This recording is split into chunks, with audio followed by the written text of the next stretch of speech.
This year has absolutely flown by. It only feels like yesterday when I was talking about my top 10 games of 2018.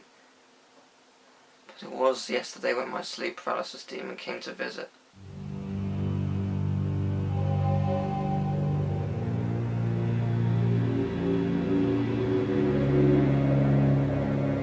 Anyway, yeah, loads of games came out. Well, you know the drill by now. This is my list, my opinions. I'd love to know what your favourite game of 2019 was in the comments down below. Unfortunately, 2019 had so many games I wanted to get around to playing, but simply haven't. And you might be thinking at this point, Teal, it's still November. Why aren't you putting this list out at the end of the year? You could still play more. I am actually releasing a daily series listing my top 100 games of the decade throughout all of December. And to make it fair, I'm not playing anything new or adding things to it midway. So this is how it is. But I've still got 15 excellent games on this list, and I hope you check out the top 100 games series. It's going to be a lot of fun to bring that out to you. I'd also like to give an honourable mention to Persona 5 Royal. I played all of the Japanese version of that and had an absolutely incredible time. But I don't want to put a Japanese release on the list as it alienates a lot of the audience who haven't experienced it yet. Don't worry though, unless next year produces like 50 god tier games, you'll see it on the list then. Anyway, without further ado, let's get to the list.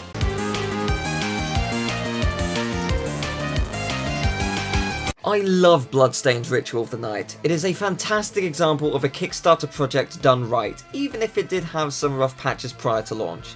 This deserves to be higher on the list, but I can't in good conscience put it higher due to me not playing more than a couple hours of the game. I've heard it's fantastic throughout, but I just haven't played it.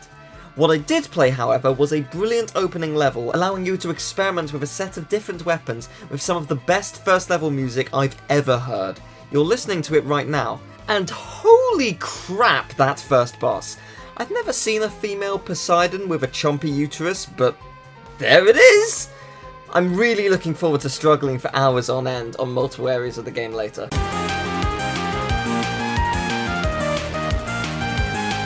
Lost Ember is exactly what I wanted. I need to chill out with a game that's not going to stress me out, and rolling down a hill as a wombat is the best way to do that. Look how cute they are! I can play as a fish, and I can flop up some stairs, and I can glide endlessly through the fog void. Wait, that's me glitching the game out, ignore that part. This game does have a story. You follow a British glowing orb who wants you to follow it as you discover more about your past. You're a wolf, but you used to be a human. So this is essentially just Twilight Princess. I'm fine with that, actually.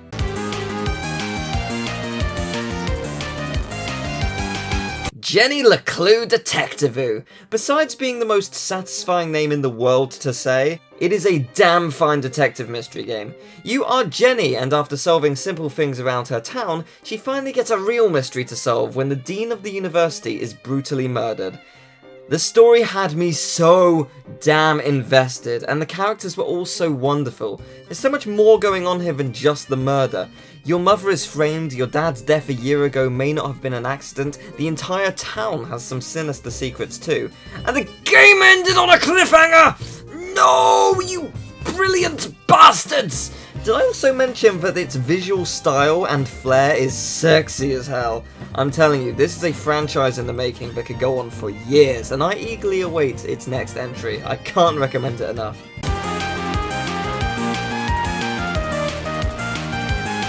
I think I'm safe in saying that no one predicted Tetris 99.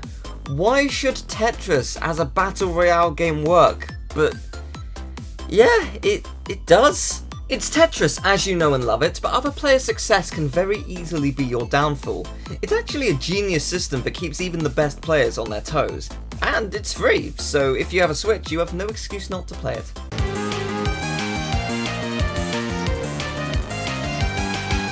Do you like to annoy people? Fantastic! Be a goose and annoy the living shit out of everyone in this quaint little town.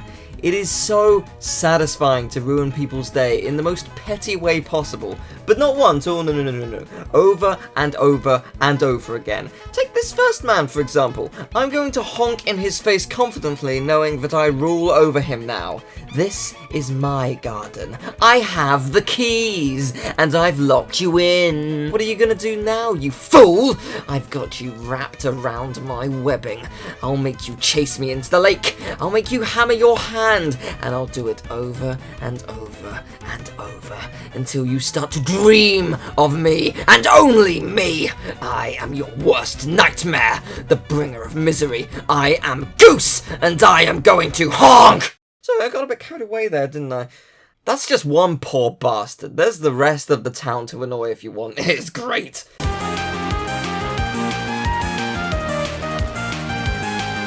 I didn't think I'd be putting a Star Wars game on this list, but Star Wars Jedi Fallen Order is genuinely awesome. You remember that whole "you feel like Spider-Man"? Well, you feel like a Jedi. It is amazing. Combine that with incredibly fun Metroidvania-style platforming and exploration, gorgeous planets, and epic boss battles, and you have a genuinely winning combination.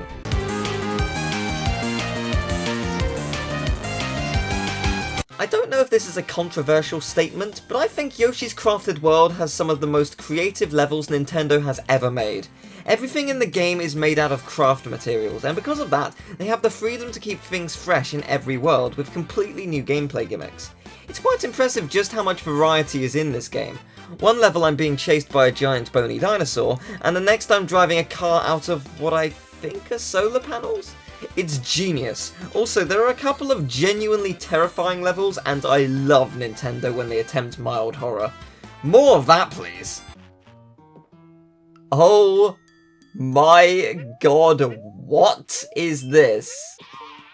Oh no! No! This is not okay! This is not okay!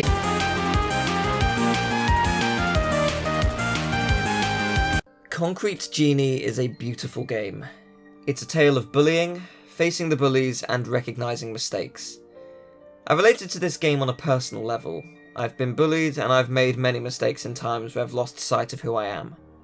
In a year of self-reflection for me, this game really amplified my thoughts and inner struggles, and it told its story in a beautiful way with superb gameplay in an abandoned town.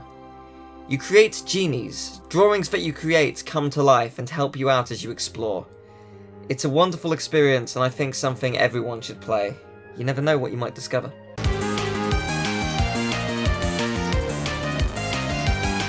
The Devil May Cry franchise has certainly had its ups and downs, so much so that everyone, including Capcom, believes Devil May Cry 2 doesn't exist in the canon. But Devil May Cry 5 is fucking phenomenal. Dante, Nero, and V all have very different playstyles, but they all control so well, and the game doesn't let you take a breather once the action starts. It's hectic anarchy at its best, perfectly demonstrated through its Bloody Palace mode, a mode of non-stop enemies and not a second to relax. People can clear all 101 floors. I can't, not even close, but I still bloody love it. Also, shout out to Dante dancing.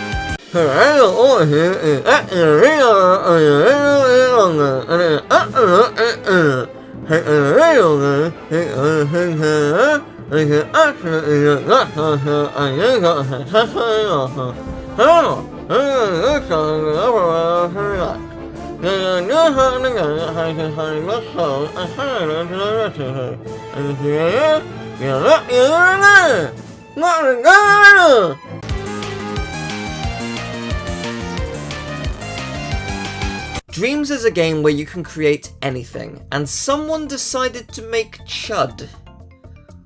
Why? Why would you do that? Okay, but seriously, I love stuff like this. People have created Crash games, Croc is getting a remaster through this, as well as many other unique games of any and all genres, and this is just the beginning. People will create some true gems with this game, because it has limitless potential, and I can't wait to see what people will create in the coming years. I truly believe that in less than a year, Dreams will have at least 10 fully fledged games worth owning Dreams for. Well, it already is worth it, but you know what I mean. Did you think this was a dream? Oh no. Welcome to your greatest nightmare.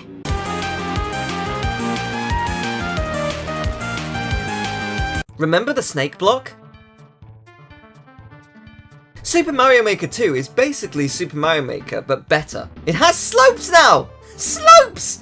Oh, and Cat Mario, yeah, that's great. Slopes! And 2-player co-op. It took a while, but it's there.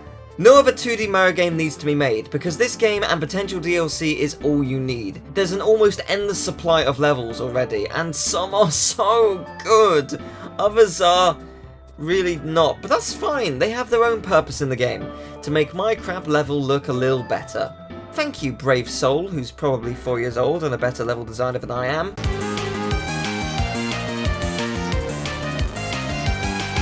Pokemon Sword and Shield is one of my favourite Pokemon games, and instantly I've divided the room. Dexit is somehow more divisive than Brexit.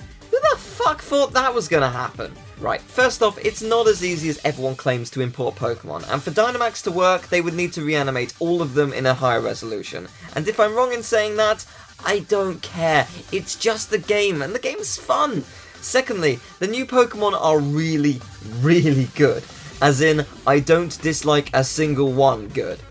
This is the most fun I've had with a Pokemon game in years. Sun and Moon are slow to get through.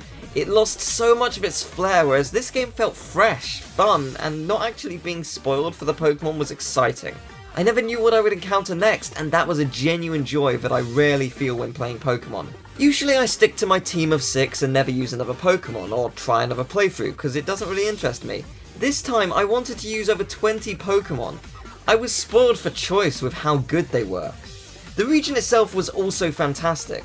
Part of it may have been the excitement I got out of the British references, but I found it beautiful to explore, with routes that felt organic and concise instead of created.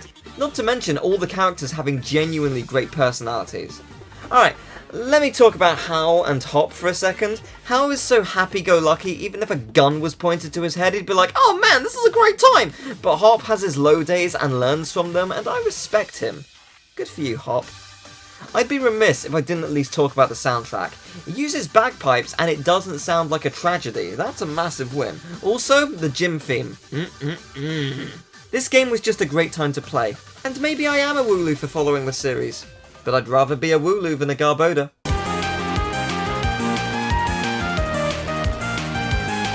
Controversial game number 2 coming right up! Kingdom Hearts 3 is a fantastic game. Its combat, whilst different, is on par with Kingdom Hearts 2. Its content is unique, harkening back to the days of Kingdom Hearts 1, where it tried something new in each of its worlds. The story it tells is enjoyable, even if it does miss the mark once or twice, but it's the subtle things the characters do, especially in the later cutscenes, that I really like. Hopefully any misstep will be clarified in the DLC. And can I just say how gorgeous the game is? Exploring the worlds in this game is a genuine delight, and fair play to them creating the most challenging, fair critical mode in the series. I got my ass handed to me, but it is so rewarding to play. The music is some of my favourites from the series, and the boss fights are ones that I want to keep returning to. I can't tell you how many times I've played the final 2 to 3 hours of the game over and over to refight all the bosses. It's just the best. I love this game, and I'm grateful to all the hard work the developers put into this game over the many, many years. Thank you for listening to my TED Talk.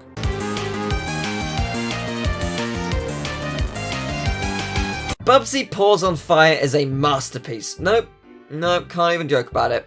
It's not terrible, but it's not good. I usually have more than one fake number 1, but this year, since I'm doing a top 10 worst games of the decade video, you'll see 2 games on that list that would have been here, so you can check that out. It'll be a trip. Now, on to the real number 1.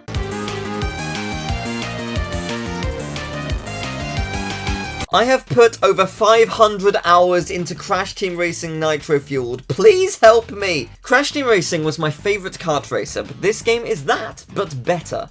It looks better, feels better to control, has Nitro Karts tracks, has brand new original tracks too, as well as over 40 characters and brand new free Grand Prix events with new tracks and characters lined up each month, seemingly until next May at least. This game certainly has its issues online here and there, and it's been glitchy along the road outside of that too. Oh my dear Christ, what is that? But I bloody love this game. It is very much a highly skilled kart racer if you want to compete online, but I welcome anyone to give it a try, because every session I play online is an experience. Not always a great one, but one I keep coming back to because it's just so fun. Maybe I'm conditioned to come back, but I enjoy the thrill of getting rammed up the arse to a halt and then clawing my way to come first. Also, racing in this game is pretty fun too. Thank you very much for watching. I hope you enjoyed the video. If you did, I would very much appreciate if you left a like, subscribed, share the video around. I also have a Twitch, a Twitter, and a Patreon if you would like to support me and the channel. Tell me, what's your favourite game of the year? Did you agree with my list? Were there games that aren't on this list that you played that you preferred? I'd love to know about them. I haven't, as I said, I didn't get around to playing all of them, but I do want to at some point. Probably more next year now, because I'm not playing anything December because of the top 100 games videos. 31 videos coming up, it's exciting! I've also got the top 10 worst games of the decade video coming out, I think, tomorrow, hopefully. So yeah, that's also exciting, and I hope you enjoy that, and I hope you enjoy the videos of the decade. I hope you subscribe and stick around and check them out, because I think they're going to be really cool. I've spent a lot of time on them, so thank you very much for watching. Before I leave you, I'm going to play some outtakes for the Kurd during the recording. Thank you for watching, I'll see you next time. Take care, bye-bye. There it is! That's the doorbell! That's me tripping over my headphones! Fuck! But other players' success can very easily be your